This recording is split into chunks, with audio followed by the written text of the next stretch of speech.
नमस्कार सभी विद्यार्थियों का एक बार फिर से एग्री कोचिंग बाय विकास सर परिवार में स्वागत करता हूं।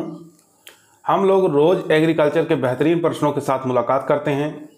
जैसा कि आप लोगों को पता है, कृषि विज्ञान से संबंधित जितने भी एग्जाम होते हैं, चाहे वो कॉम्पिटिटिव एग्जाम हो, चाहे भर्ती परीक्षा हो, agriculture TA, can supervisor, agriculture TGT, PGT, IBPS, AFO, BHU, ICR, जो भी इस तरीके के एग्जाम होते हैं उनकी तैयारी से संबंधित प्रश्नों को रोजाना लेकर आते हैं।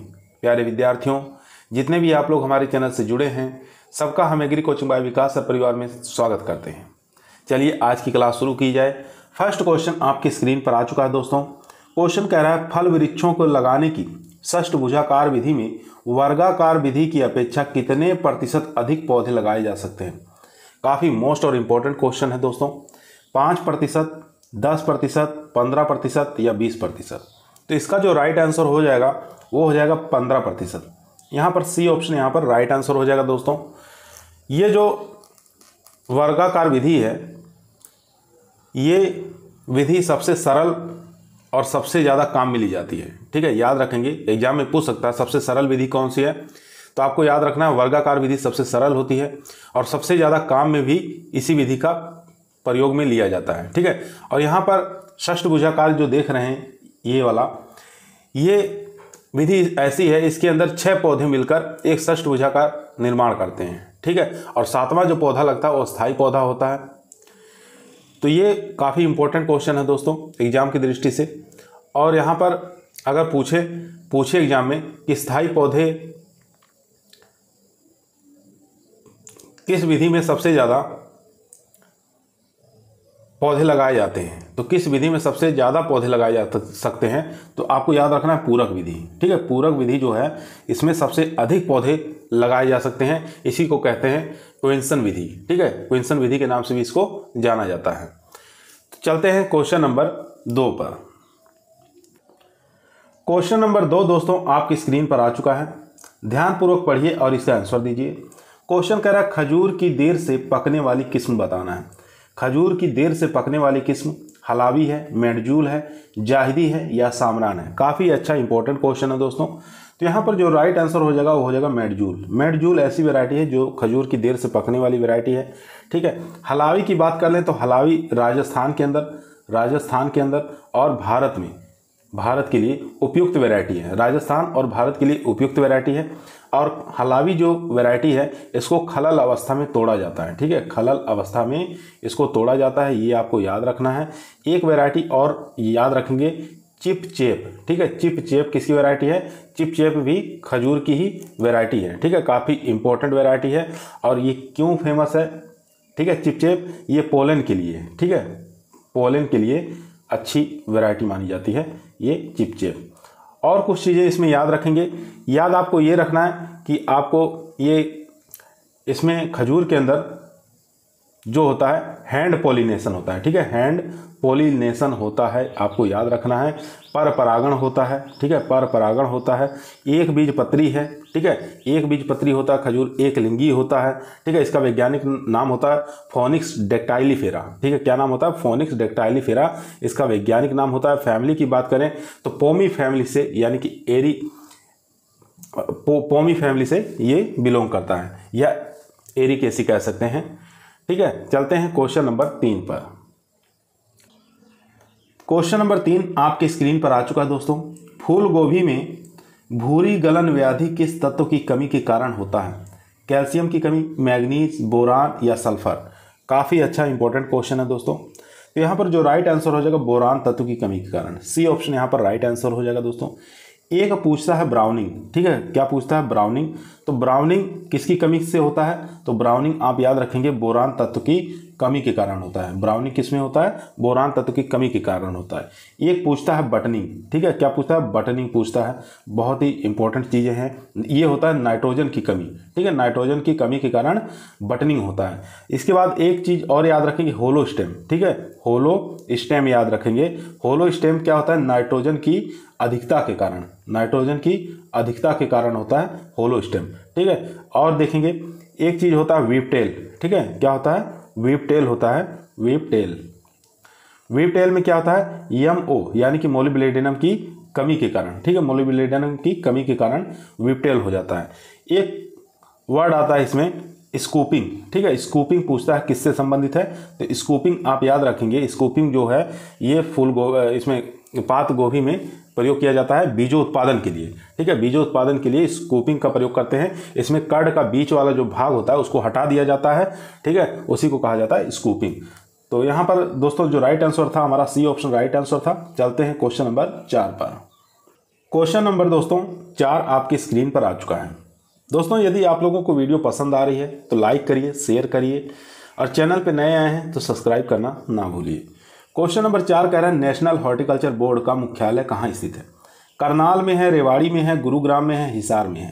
तो इसका जो राइट आंसर हो जाएगा NEHB का ये होगा गुरुग्राम, यानी कि सी ऑप्शन यहाँ पर राइट आंसर हो जाएगा, ठीक है, सी ऑप्शन राइट आंसर हो जाएगा। गुरुग्राम हरियाणा के अंदर स्थित है।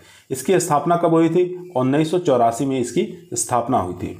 चलिए और भी चीज़ें देख लेते हैं। करनाल की बात करेंगे तो करनाल के अंदर CSSRI, ठीक है, सॉयल वाला है, तो ये यहाँ पर करनाल में स्थित है। उसके बाद NDRI ये भी करनाल में स्थित है। उसके बाद करनाल में और भी अनुसंधान है जैसे NBAGR, ठीक है, ये भी करनाल में स्थित है। उसके बाद करनाल में एक है CRIWB बारले और बीट अनुसंधान केंद्र, ये भी कहाँ पर है? करनाल में, ठीक है, ये सब चीज़ें करनाल में स्थित है।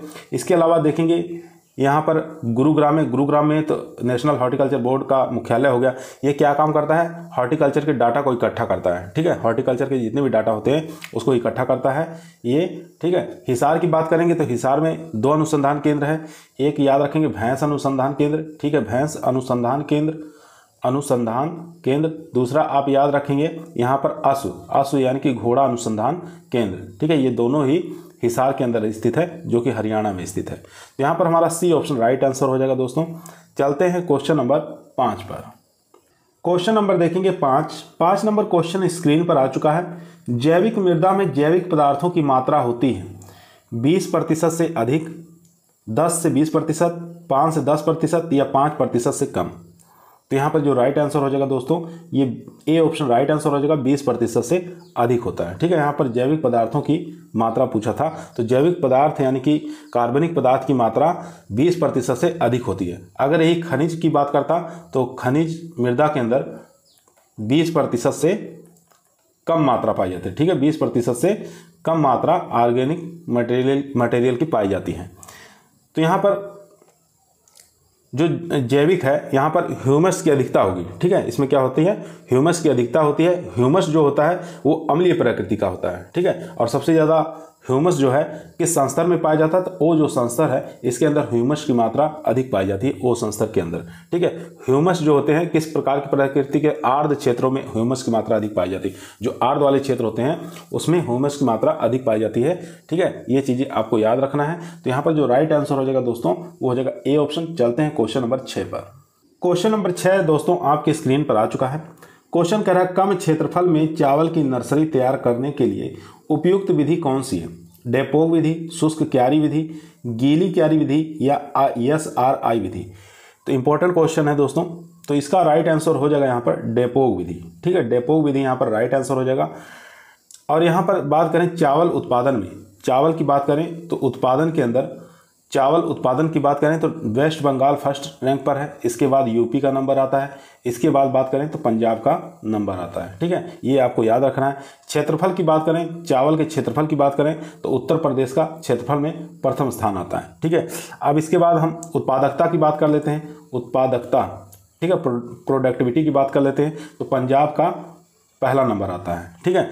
और उत्पादकता में गेहूँ की बात करें तो गेहूँ में भी हरियाणा उत्पादकता में पहले रैंक पे है, ठीक है, हरियाणा गेहूं उत्पादन में पहले रैंक पे है, चावल उत्पादन में पंजाब पहले रैंक पर। ये चीज़ें आपको याद रखना है क्योंकि परीक्षा की दृष्टि से काफ़ी मोस्ट और इम्पोर्टेंट साबित होंगे। अब यहाँ पर एक चीज़ और देखेंगे, डेपोग विधि में जो नर्सरी 1 हेक्टेयर के लिए तैयार की जाती है 25 से लेकर 30 वर्ग मीटर स्क्वायर की आवश्यकता पड़ती है 1 हेक्टेयर रोपाई के लिए। और इसमें सीड की बात करें तो 1.5 से लेकर 3 किलोग्राम सीड की आवश्यकता होती है, ठीक है, डेपोग विधि में। और 12 से लेके 14 दिनों में ये नर्सरी तैयार हो जाती है, कम समय में तैयार हो जाती है। ठीक है, तो यहाँ पर ए ऑप्शन राइट आंसर हो जाएगा। क्वेश्चन नंबर चलते हैं दोस्तों 7 पर। क्वेश्चन नंबर देखेंगे दोस्तों 7 नंबर क्वेश्चन कर रहा है राष्ट्रीय जैविक खेती संस्थान स्थित है, दिल्ली में है, गाजियाबाद में है, इंदौर में है या जबलपुर में है। तो इसका जो राइट आंसर हो जाएगा दोस्तों वो हो जाएगा गाजियाबाद। यहाँ पर बी ऑप्शन हमारा राइट आंसर हो जाएगा। इसका पुराना नाम था NCOF, ठीक है, और इसकी स्थापना कब हुई थी? 2004 में इसकी स्थापना हुई थी। गाजियाबाद उत्तर प्रदेश में ये स्थित है, याद रखेंगे। ठीक है, इसका नाम परिवर्तित करके अब क्या कर दिया गया है, नया नाम परिवर्तित NCONF के नाम से इसको जाना जाता है। ये नाम कब परिवर्तित किया गया? सन आपको याद रखना है 2022 में इसका नाम चेंज कर दिया गया है। ठीक है, मार्च 2022 में याद रखेंगे। और यहाँ पर देखेंगे एक चीज़, इंदौर में कौन सा अनुसंधान स्थित है? तो याद रखेंगे सोयाबीन अनुसंधान केंद्र। ठीक है, सोयाबीन अनुसंधान केंद्र कहाँ पर है? अनुसंधान केंद्र कहाँ पर है? इंदौर में स्थित है। ठीक है, और सोयाबीन की बात करें तो सोयाबीन उत्पादन में पहले रैंक पे आता है महाराष्ट्र, उसके बाद आता है मध्य प्रदेश, उसके बाद आता है राजस्थान। ठीक है, ये आपको याद रखना है। उसके बाद यहाँ पर एक आता है जबलपुर। देखेंगे डी ऑप्शन जो जबलपुर है, जबलपुर में खरपतवार अनुसंधान केंद्र है। ठीक है, खरपतवार अनुसंधान केंद्र स्थित है जबलपुर के अंदर, ये भी आपको याद रखना है। तो ये सब काफ़ी इंपॉर्टेंट चीज़ें हैं दोस्तों। और एक चीज़ और पूछा जाता है, जैविक खेती के जनक। ठीक है, जैविक खेती के जनक किनको कहा गया है? जैविक खेती का जनक, तो आपको याद रखना ए होवार्ड को जैविक खेती का जनक कहा गया है। ठीक है, और इन्होंने ही, ए होवार्ड ने ही इंदौर विधि, जो जैविक खेती के अंदर कंपोस्ट विधि जो बनाई जाती है, इंदौर विधि इन्हीं के द्वारा तैयार किया गया था। ठीक है, एक पूछा जाता है ऑर्गेनिक फार्मिंग। ठीक है, क्वेश्चन पूछता है ऑर्गेनिक फार्मिंग शब्द किसने दिया था? ऑर्गेनिक फार्मिंग का शब्द किसके द्वारा दिया गया था? तो आपको याद रखना है बाल्टर नॉर्थ बोर्न। ठीक है, बाल्टर नॉर्थ बोर्न, ये ऑर्गेनिक फार्मिंग शब्द इन्हीं के द्वारा दिया गया था। ठीक है, और इन्हीं की ही एक पुस्तक है, काफ़ी फेमस पुस्तक है, लुक टू द लैंड। ठीक है, ये भी बहुत बार एग्जाम में पूछा गया है, लुक टू द लैंड। ये इनकी पुस्तक है, किनकी? ऑर्गेनिक फार्मिंग जिसने शब्द दिया बाल्टर नॉर्थ बोर्न, इनकी पुस्तक है काफ़ी famous, look to the land. ठीक है, ये जर्मनी के वैज्ञानिक थे। चलते हैं क्वेश्चन नंबर 8 पर। क्वेश्चन नंबर दोस्तों 8 आपकी स्क्रीन पर आ चुका है। शुगर कैन यानी गन्ना में प्रयुक्त शुगर शब्द किस भाषा से लिया गया है? संस्कृत से, अंग्रेजी से, ग्रीक से या लैटिन से? तो इसका जो राइट आंसर हो जाएगा दोस्तों वो हो जाएगा संस्कृत शब्द से। ए ऑप्शन यहाँ पर राइट आंसर हो जाएगा। अगर यही पूछता कृषि भी हो जाता हमारे संस्कृत भाषा से। खाद पूछता, खाद भी संस्कृत भाषा का ही शब्द है। एक आता लाख करचल, जिसको लाख के नाम से जानते हैं, ये भी संस्कृत भाषा का शब्द है। तो ये तीनों चीज़ें आप याद रखेंगे क्योंकि काफ़ी मोस्ट और इम्पोर्टेंट है, बहुत बार एग्जामों में पूछा जा चुका है। यहाँ पर ग्रीक देखेंगे, ग्रीक में अगर लोजी शब्द लगा है, ठीक है, लोजी शब्द लगा है तो ग्रीक हो जाएगा। कल्चर शब्द आएगा तो लैटिन भाषा आ जाएगा। एक चीज़ और यहाँ पे क्वेश्चन पूछता है कि गन्ना यानी SBI sugar cane breeding institute कहाँ पर है? तो ये याद रखेंगे, SBI जो है ये कहाँ पर है? कोयम्बटूर के अंदर स्थित है। एक पूछता IISR, ये कहाँ पर है? ये लखनऊ में स्थित है। ठीक है, ये दोनों ही चीज़ें आपको याद रखना है बढ़िया से। अगर पूछ ले गन्ना उत्पादन और क्षेत्रफल में दोनों में कौन सा राज्य फर्स्ट रैंक रखता है उत्पादन और क्षेत्रफल में? तो आपको याद रखना है उत्तर प्रदेश। ठीक है, उत्तर प्रदेश का प्रथम नंबर है, पहले स्थान पर है। ठीक है, चलते हैं क्वेश्चन नंबर 9 पर। यहाँ पर जो हमारा राइट आंसर था दोस्तों वो था संस्कृत। ठीक है, शुगर कैन गन्ना यानी कि शब्द प्रयुक्त किस भाषा से हुआ? संस्कृत से। ए ऑप्शन राइट आंसर है। क्वेश्चन नंबर 9 आपकी स्क्रीन पर आ चुका है दोस्तों। क्वेश्चन कह रहा है चूहा नियंत्रण के लिए 1 किलोग्राम विष चूगा फास्फोइड्स की कितनी बनाने की जिंक मात्रा प्रयोग करना है? ठीक है, जिंक की मात्रा बताना है, कितना ग्राम प्रयोग किया जाता है? 20 ग्राम, 40 ग्राम, 125 ग्राम या 200 ग्राम? ठीक है, काफ़ी अच्छा इंपॉर्टेंट क्वेश्चन है दोस्तों। चूहा नियंत्रण के लिए 1 किलोग्राम विष चूगा बनाने के लिए जिंक फास्फाइड की कितनी मात्रा आवश्यकता होती है? ठीक है, यहाँ पर जिंक फास्फाइड रहेगा, याद रखेंगे जिंक फास्फाइड की कितनी मात्रा की आवश्यकता होगी? 20 ग्राम। यहाँ पर राइट आंसर हो जाएगा ए ऑप्शन राइट आंसर। ठीक है, तो ए ऑप्शन यहाँ पर राइट आंसर हो जाएगा दोस्तों। क्वेश्चन नंबर चलते हैं 10 पर। क्वेश्चन नंबर दोस्तों 10 आपके स्क्रीन पर आ चुका है। पूसा जॉइंट किस फसल की महत्वपूर्ण किस्म है? रिजका की, ज्वार की, जई की या बरसीम की? तो यहाँ पर रिजका के बारे में बात कर लेते हैं। तो रिजका का वैज्ञानिक नाम होता है मेडिकागो सेटाइवा। ठीक है, यहाँ पर हम लिख दे रहे हैं मेडिकागो सेटाइवा, ये होता है रिजका का वैज्ञानिक नाम, सेटाइवा। और रिजका से हरे चारे वाली फसलों की रानी कहा जाता है। ठीक है, रिजका को क्या कहते हैं? हरे चारे वाली फसलों की रानी के नाम से जाना जाता है। तो यहाँ पर पूसा जॉइंट पूछा किसकी वैरायटी है, तो ये हो जाएगा बरसीम की। ठीक है, डी ऑप्शन यहाँ पर राइट आंसर हो जाएगा दोस्तों, डी ऑप्शन राइट आंसर हो जाएगा। इसका वैज्ञानिक नाम होता है ट्राइफोलियम एलेक्जेंड्रिनम। ठीक है, बरसीम का वैज्ञानिक नाम होता है ट्राइफोलियम एलेक्जेंड्रिनम होता है। बरसीम से ही हम हे का निर्माण करते हैं। ठीक है, हे जो बनाया जाता है पशुओं के लिए चारा, वो बरसीम से ही बनाया जाता है। ठीक है, हे को क्या करते हैं? हरी अवस्था में काट लिया जाता है, फिर छायादार स्थान पर सुखा लिया जाता है, उससे हे का निर्माण किया जाता है। तो डी ऑप्शन यहाँ पर राइट है दोस्तों। चलते हैं क्वेश्चन नंबर 11 पर। क्वेश्चन नंबर 11 दोस्तों स्क्रीन पर आ चुका है। क्वेश्चन कह रहा है सूखे से प्रभावित क्षेत्रों के लिए ज्वार की उपयुक्त किस्म कौन सी है? SPV 15, CNV 10, CSV 17 या प्रताप ज्वार 14-23? तो राइट आंसर हो जाएगा यहाँ पर C option, CSV 17। C option यहाँ पर राइट आंसर हो जाएगा। एक और किस्म आपको याद रखना है ज्वार की, CSV 9, ये भी सूखे से प्रभावित क्षेत्रों के लिए उगाई जा सकती है। ठीक है, तो एक यहाँ पर हमारा सी ऑप्शन राइट आंसर हो जाएगा। और उसके बाद देखेंगे ज्वार का जो वैज्ञानिक नाम होता है उसको आपको याद रखना है, सोरघम बाइकलर। ठीक है, ज्वार का वैज्ञानिक नाम सोरघम बाइकलर होता है। किस फैमिली से बिलोंग करता है? तो ग्रेमिनी फैमिली से बिलोंग करता है। ठीक है, ग्रेमिनी फैमिली से बिलोंग करता है। इसका उत्पत्ति स्थान आपको याद रखना है अफ्रीका। ठीक है, दक्षिणी अफ्रीका ज्वार का उत्पत्ति स्थान माना गया है। ज्वार के अंदर एक पदार्थ पाया जाता है जिसको हम HCN के नाम से जानते हैं। ठीक है, HCN की निर्माण कहाँ होता है? HCN पूछता है निर्माण कहाँ होता है, तो निर्माण इसका रूट में होता है। ठीक है, HCN का निर्माण रूट में होता है। स्टोरेज की बात करें तो HCN स्टोरेज कहाँ करता है? तो स्टोरेज की बात करेंगे तो आपको लीफ याद रखना है, लीफ में स्टोरेज होता है। ठीक है, तो ये काफ़ी अच्छा इंपॉर्टेंट क्वेश्चन है दोस्तों। और एक चीज़ और इसमें याद रखेंगे, 50 से लेकर 55 दिन बाद पशुओं को खिलाया जाता है। ठीक है, 50 से लेकर 55 दिन बाद पशुओं को खिलाना चाहिए। तो यहाँ पर जो राइट आंसर था दोस्तों वो था सी ऑप्शन। चलते हैं क्वेश्चन नंबर 12 पर। क्वेश्चन नंबर दोस्तों 13 आपके स्क्रीन पर आ चुका है। वर्ष 2021-22 इसको कर लीजिएगा, 21-22 में। ठीक है, 2021-22 के अनुसार दलहन उत्पादन में राजस्थान का भारत में स्थान पूछ रहा है। ठीक है, वर्ष 2021-22 के अनुसार दलहन उत्पादन में राजस्थान का स्थान पूछ रहा है। चौथा स्थान है, दूसरा स्थान है, तीसरा स्थान है या पांचवा स्थान है?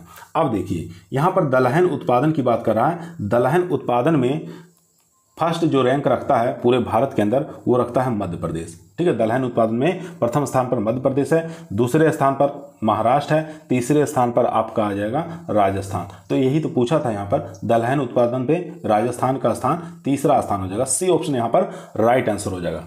सी ऑप्शन यहाँ पर राइट आंसर। पूरे भारत में MP फर्स्ट रैंक रखता है दलहन उत्पादन में। एक चीज़ और देखेंगे, यहीं पर तिलहन उत्पादन का भी मामला खत्म कर लीजिए। ठीक है, तिलहन उत्पादन 2021-22 के अनुसार आपको बताना है तिलहन उत्पादन में पहले रैंक पे है राजस्थान। ठीक है, पहले रैंक पे राजस्थान, इसके बाद MP, इसके बाद महाराष्ट्र। ठीक है, ये तिलहन का हो गया। अब चलिए चलते हैं अनाज का देख लेते हैं। अनाज का 2021-22 के अनुसार फर्स्ट रैंक पे कौन है? अनाज में आपको याद रखना है अनाज। ठीक है, पहले रैंक पे है उत्तर प्रदेश, दूसरे रैंक पर है मध्य प्रदेश। ठीक है, ये तो हो गया अनाज उत्पादन में। एक चीज़ और देखेंगे, राजस्थान जो है मूंग उत्पादन में फर्स्ट रैंक रखता है। पूरे भारत में सबसे ज़्यादा मूंग उत्पादन राजस्थान में होते हैं, इसलिए फर्स्ट रैंक पर मूंग उत्पादन में, और मोट उत्पादन में भी फर्स्ट रैंक पे है, याद रखेंगे। चलते हैं क्वेश्चन नंबर 14 पर। यहाँ पर सी ऑप्शन राइट था।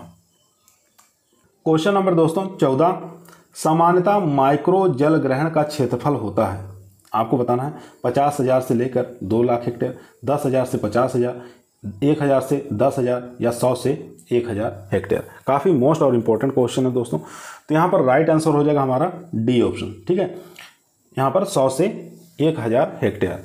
एक क्वेश्चन पूछ लेता है मिनी। ठीक है, एक पूछता है मिनी, तो मिनी में आपको याद रखना है 10 से अधिक। ठीक है, उसके बाद एक पूछता है माइक्रो। ठीक है, एक पूछता है माइक्रो, तो माइक्रो में आपको याद रखना है कितने से कितना, 100 से लेकर आपको 1,000, ये होता है माइक्रो। उसके बाद एक चीज़ और याद रखेंगे इसमें, एक पूछा जाता है मिली, ठीक है, मिली पूछता है, तो मिली में आपको याद रखना 1000 से लेकर आपको 10,000 याद रखना है, 1000 से लेकर 10,000। एक पूछता है सब, तो सब का भी याद रखेंगे, सब का कितना होता है 10,000 से लेकर 50,000, ठीक है, ये हो गया सब का। और उसके बाद एक पूछता है लेस का, लेस का आपको याद रखना है 50,000 से अधिक, ठीक है, 50,000 से अधिक। तो यहाँ पर जो राइट आंसर था दोस्तों वो था हमारा डी ऑप्शन। चलते हैं क्वेश्चन नंबर 15 पर। क्वेश्चन नंबर 15 आपकी स्क्रीन पर आ चुका है दोस्तों। जैव उर्वरक मानकों के अनुसार राइजोबियम जैव उर्वरक में बैक्टीरिया की CFU की संख्या प्रति ग्राम वाहक सामग्री में कितनी होनी चाहिए, ठीक है। तो राइजोबियम की बात करें तो राइजोबियम एक प्रकार का परपोषी परजीवी होता है, वायु जीवाणु होता है, ठीक है, वायवीय जीवाणु होता है। तो ये चीज़ें आपको याद रखना है। तो यहाँ पर जो राइट आंसर हो जाएगा वो हो जाएगा 1 × 10⁻7, ठीक है, 1 × 10⁻7, ठीक है, 10⁻7 CFU प्रति ग्राम होता है। ये 10⁻7 रहेगा यहाँ पर, ठीक है, याद रखना है। सी ऑप्शन यहाँ पर हमारा राइट आंसर हो जाएगा। चलते हैं क्वेश्चन नंबर 16 पर। क्वेश्चन नंबर देखेंगे 16 नंबर क्वेश्चन कह रहा है मृदा में सूक्ष्म जीवों की संख्या का सही क्रम बताना है, क्या है, ठीक है, मृदा में सूक्ष्म जीवों की संख्या बताना सही क्रम में। तो संख्या पूछ रहा है, तो संख्या के आधार पर सबसे ज़्यादा होंगे बैक्टीरिया, उसके बाद एक्टिनोमाइसिटीज, उसके बाद फफूंद, उसके बाद अन्य, ठीक है। यहाँ पर सी ऑप्शन हमारा राइट आंसर हो जाएगा दोस्तों। अगर यही क्वेश्चन पूछता भरात्मक रूप में, ठीक है, भरात्मक रूप में अगर पूछता तो सबसे ज़्यादा भरात्मक रूप में हो जाते हैं कवक, उसके बाद बैक्टीरिया, ठीक है, उसके बाद एक्टिनोमाइसिटीज, ठीक है, उसके बाद एक्टिनोमाइसिटीज, उसके बाद शैवाल। ये हो गया भरात्मक रूप में।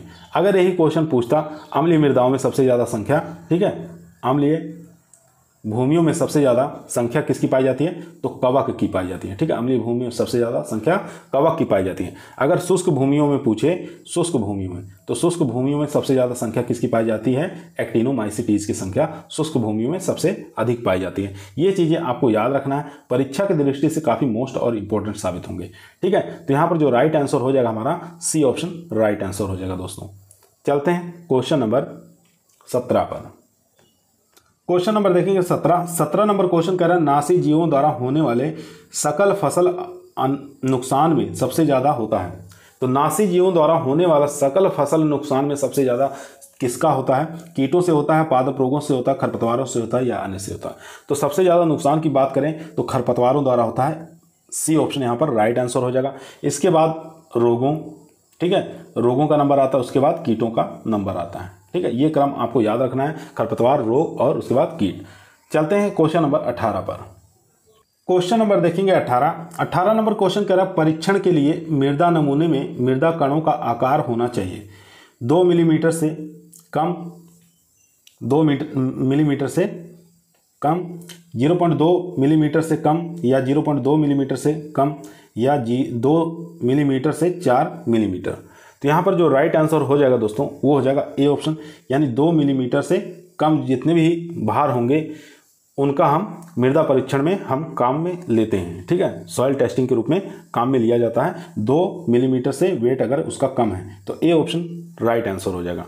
एक चीज़ और यहाँ पर याद रखेंगे आप लोग, मृदा जाँच, जब मृदा को जाँच कराते हैं, मृदा जांच जब कराई जाती है तो मृदा का भार कितना होना चाहिए, मृदा का भार कितना लिया जाता है, तो आपको याद रखना 500 ग्राम भार मृदा लिया जाता है, ठीक है, कितना भार लिया जाता है 500 ग्राम। और मृदा नमूना लेते समय किस आकार की कटिंग लगाते हैं, तो मृदा नमूना लेते समय मृदा में वी आकार की कटिंग लगाई जाती है, ठीक है, वी आकार की कटिंग लगाई जाती है। एक स्कीम निकली थी सॉयल हेल्थ कार्ड, ठीक है, SHC, ठीक है, सॉयल हेल्थ कार्ड, ये कब निकाली गई थी, तो डेट आपको याद रखना है 19 फरवरी 2015 को निकाली गई थी। कहाँ से, राजस्थान के श्री गंगानगर जिले से, ठीक है, ये चीज़ें आपको याद रखना है। तो यहाँ पर जो राइट आंसर हो जाएगा दोस्तों वो हमारा ए ऑप्शन हो जाएगा, 2 मिलीमीटर से कम। चलते हैं क्वेश्चन नंबर 19 पर।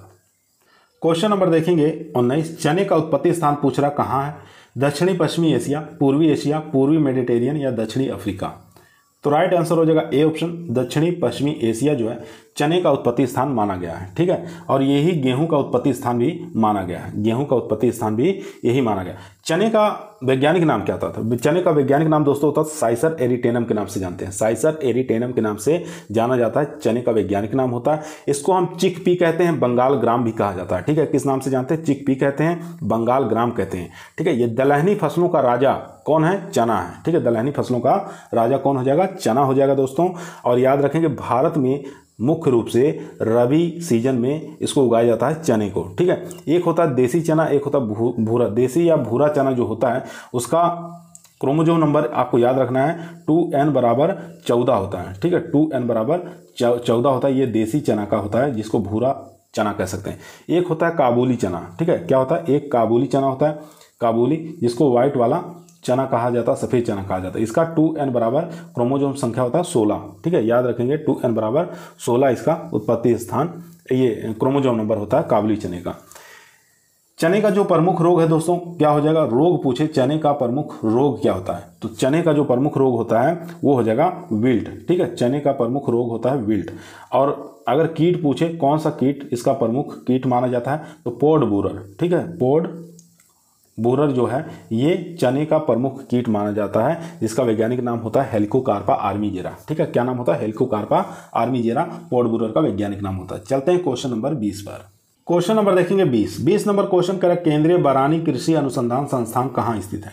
सोलापुर में है, कालाहांडी में, हैदराबाद में है या बारामती में? सोलापुर में जानते हैं क्या है? अनार अनुसंधान केंद्र है। सोलापुर में ये है अनार अनुसंधान केंद्र है, याद रखेंगे। हैदराबाद यहाँ पर राइट आंसर हो जाएगा, C option Hyderabad right answer हो जाएगा। हैदराबाद में और क्या क्या चीज़ें हैं देख लेते हैं। ICRISAT एक्रीसेट जिसको कहा जाता है, ये हैदराबाद में है, ठीक है। इसके साथ साथ आप याद रखेंगे नार, ठीक है, NARRM, नार्म जो है ये भी हैदराबाद में स्थित है।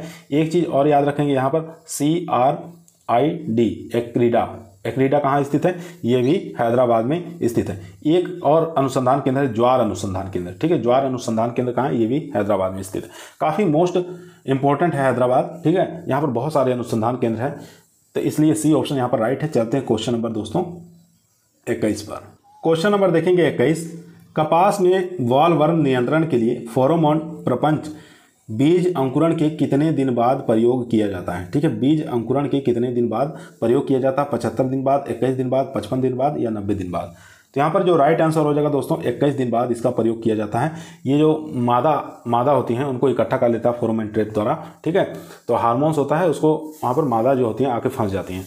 एक देखिए इसमें पूछता है जिनिंग, ठीक है, कपास में पूछता है जिनिंग परसेंटेज, तो 33% आप याद रखेंगे जिनिंग प्रतिशत। कपास में लिटिल लीफ होता है, ठीक है, कपास में क्या होता है? लिटिल लीफ होता है, लिटिल लीफ रोग होता है। लिटिल लीफ बहुत बार एग्जामों में पूछता है, किसकी कमी के कारण होता है? तो आप याद रखेंगे ZN की कमी के कारण होता है, ठीक है, ZN की कमी के कारण होता है लिटिल लीफ। एक एग्जामों में पूछा जाता है कपास उत्पादन में प्रथम स्थान पर कौन सा है? कपास उत्पादन में उत्पादन की बात करें कौन सा राज्य प्रथम स्थान पर बना हुआ है? तो महाराष्ट्र आप याद रखेंगे फर्स्ट रैंक, दूसरे नंबर पर गुजरात का नंबर आता है, ठीक है। तो ये सब चीज़ें काफ़ी मोस्ट इंपॉर्टेंट है, ठीक है, बहुत बार एग्जामों में आ चुका है। एक होता है पूछता है इसमें लिंट, ठीक है, लिंट शब्द आता है, लिंट शब्द जो है ये लॉन्ग जो फाइबर होते हैं उनको लिंट कहा जाता है, ठीक है। एक पूछता है इसमें, एक और पूछता है इसमें फज पूछता है, क्या पूछता है? फज पूछा जाता है। फज क्या होता है? स्मॉल जो फाइबर होते हैं, स्मॉल जो फाइबर होते हैं उसको फज कहा जाता है। लॉन्ग जो फाइबर होते हैं उसको लिंट के नाम से जाना जाता है। तो लिंट और फज दोनों ही शब्द कपास से रिलेटिव हैं, ठीक है, याद रखेंगे। चलते हैं क्वेश्चन नंबर 22 पर। क्वेश्चन नंबर दोस्तों 22 आपकी स्क्रीन पर आ चुका है। क्वेश्चन कर रहा है मृदा में, ठीक है, मृदा में कोशिकीय जल किस वायु दाब पर होता है? ठीक है, आपको बताना है कोशिकीय जल किस वायु दाब पर होता है मृदा में। 0.33 से 1 एटमॉस्फेयर, 1 से लेकर 10 एटमॉस्फेयर, 0.33 से लेकर 31 एटमॉस्फेयर या 15 से लेकर 31 एटमॉस्फेयर। तो यहाँ पर जो राइट आंसर हो जाएगा दोस्तों सी ऑप्शन यहाँ पर राइट आंसर हो जाएगा, 0.33 से लेकर 31 एटमॉस्फेयर, सी ऑप्शन यहाँ पर राइट आंसर हो जाएगा। इसके बाद चलिए और भी देख लेते हैं इससे रिलेटिव काफ़ी इंपॉर्टेंट चीज़ें। अगर यहाँ पर पूछता आर्द्रता ग्राही जल, ठीक है, क्या पूछता? आर्द्रता ग्राही जल, आर्द्रताग्राही जल, इसका कितना होता है 31 से लेकर 10,000, ठीक है, 31 से लेकर 10,000 एटीएम होता है, ठीक है, एटमॉस्फेयर होता है एटीएम, याद रखेंगे 31 से लेकर 10,000 ये होता है आर्द्रताग्राही का, ठीक है, वायुदाब होता है। उसके बाद एक पूछता है एग्जामों में केशीय जल, ठीक है, केशीय जल जिसको हम प्राप्य जल भी कहते हैं, ठीक है, प्राप्य जल भी कहा जाता है। तो इसका कितना होता है केशीय जल का, तो इसका हो जाएगा 1/3 से लेकर 31 एटीएम, ठीक है, 31 एटीएम, या कह सकते हैं इसको 0.33 से लेकर 31 एटीएम, ठीक है, एटीएम, ये होता है केशीय जल। तो यहाँ पर केशीय जल ही पूछा था, तो हमारा सी ऑप्शन राइट हो गया था यहाँ पर। उसके बाद एक चीज़ और देखेंगे, केशीय जल के अंदर ही 2 प्रकार के जल पाए जाते हैं, एक होता है प्राप्य जल, ठीक है, एक होता है प्राप्य जल। प्राप्य जल जो होता है ये 1/3 से लेकर 15 एटीएम होता है, ठीक है, एटीएम होता है, ये होता है प्राप्य जल। एक होता है अप्राप्य जल, एक होता है अप्राप्य जल। अप्राप्य जो जल होता है ये होता है 15 से लेकर 31 एटीएम, ठीक है, अप्राप्य जल। इसके बाद बात करते हैं, एक पूछता है गुरुत्वीय जल, ठीक है, गुरुत्वीय जल पूछता है, गुरुत्वीय जल, इसका होता है 1/3 एटीएम से कम, ठीक है, 1/3 एटीएम से कम किसका होता है, गुरुत्वीय जल का होता है। एक पूछता है एग्जामों में कि क्षेत्रधारिता